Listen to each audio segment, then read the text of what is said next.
जय सिया राम। सब सुख लहे तुम्हारी सरना, तुम रक्षक काहू को डरना।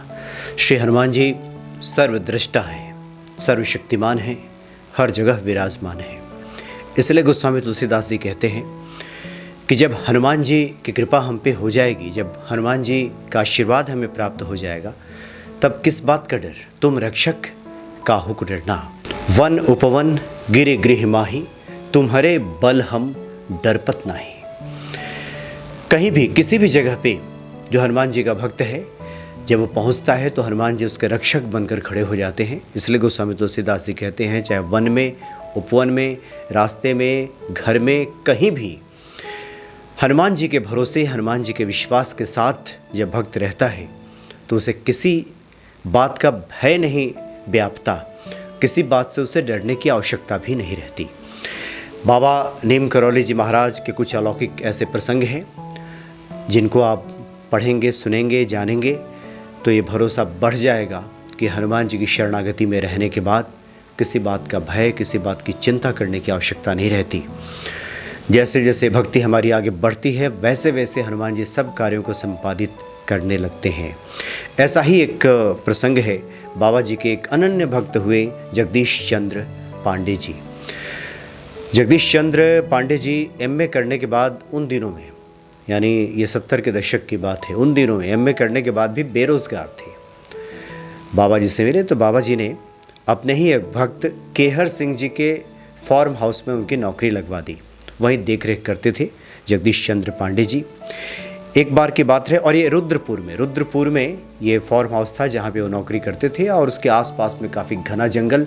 एक बार जगदीश चंद्र पांडे जी रामपुर गए हुए थे, और रामपुर से जब लौट रहे थे तो संध्या हो गई थी, सूरज ढल चुका था, अंधेरा घिरने वाला था। जो बीच का रास्ता था वो बिल्कुल मैदानी एक तरह से रास्ता था, जंगलों के बीचों बीच, और गाड़ी से उतरने के बाद कुछ दूर का जो सफ़र था उन्होंने सोचा था शॉर्टकट ले लिया और यहीं से सीधे वो पहुंच जाएंगे फार्म हाउस में। तो इस प्रकार वो चले। कुछ ही दूर आगे घने जंगलों में थोड़ा आगे बढ़े तो उन्होंने देखा कि एक शेर और शेरनी अपने 2 बच्चों के साथ झूमते हुए चले आ रहे हैं। अब तो काटो तो खून नहीं, किसी व्यक्ति के सामने इस प्रकार से शेर, शेरनी और उसके 2 बच्चे सामने दिखाई दे जाएं तो फिर ऐसे व्यक्ति क्या कर सकता है? भागने का भी कोई चारा नहीं, भाग कर जाएगा कहाँ? वो किंग करता विमुर होकर खड़े हो गए, और बाबा जी का ध्यान सहसा उन्हें हो आया कि अब तो वही प्राणों पे आए संकट का निवारण कर सकते हैं। वहीं पे खड़े रहे। कुछ देर के बाद ये हुआ कि शेर उनके सामने से किसी दूसरी दिशा की तरफ मुड़ गया, शेरनी भी किसी अन्य दिशा की तरफ मुड़ गई, लेकिन जो 2 शावक जो बच्चे थे शेर शेरनी के, वे दोनों आ गए जगदीश चंद्र पांडे जी के ठीक सामने और आकर उन्हें सूंघने लगे। बड़ी विचित्र दशा उनकी हो गई। अब तो लगा कि जैसे प्राण अब खत्म ही हो जाएंगे। तो दोनों बच्चे जब पांडे जी के पास आकर खड़े हो गए, उसके बाद शेरनी भी वहाँ से गुर्राती हुई आई, तो इन्हें लगा कि शेरनी भी शायद उन पर हमला करेगी। लेकिन हनुमान जी का चमत्कार, बाबा जी की ऐसे लीला कि सर्वशक्तिमान, सभी जगह विराजमान रहने वाले ईश्वर ने उस वक्त रक्षा कर दी। शेरनी आई और बच्चों को अपने दांतों में दबोचा और दूसरी दिशा में लेके आगे बढ़ गई। यानी बिना कुछ किए कोई नुकसान नहीं पहुंचा जगदीश चंद्र पांडे जी को। और ये जो सत्य घटना है, इसकी चर्चा बाबा नीम करौली जी महाराज के अलौकिक प्रसंग में बड़े विस्तार से किया गया है कि उस मनोदशा में, उस भाव दशा में जब शेर और शेरनी दूसरी दिशा की तरफ आगे बढ़ गए तो सहसा ये जो पंक्तियाँ हैं हनुमान चालीसा की कि तुम रक्षक काहू को डरना।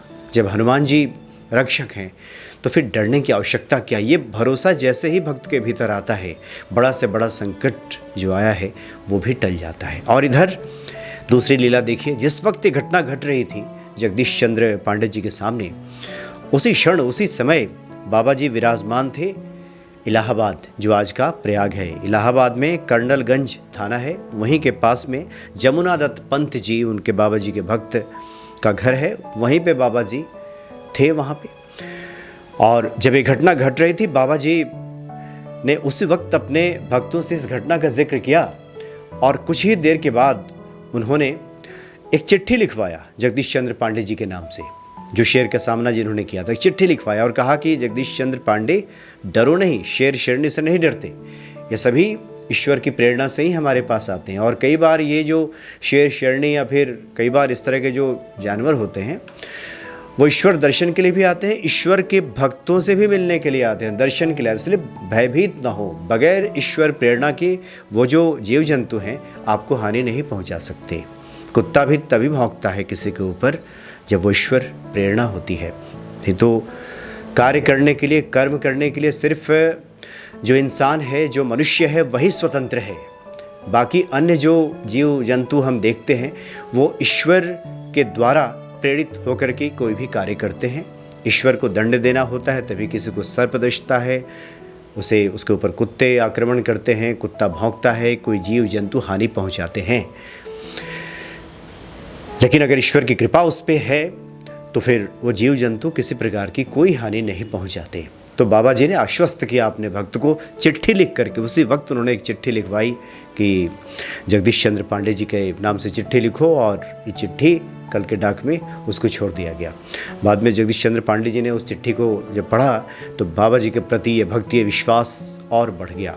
तात्पर्य ये है कि जो भी हनुमान जी के भक्त हैं उनके जीवन में कभी कोई हानि, कभी कोई क्षति होती ही नहीं है।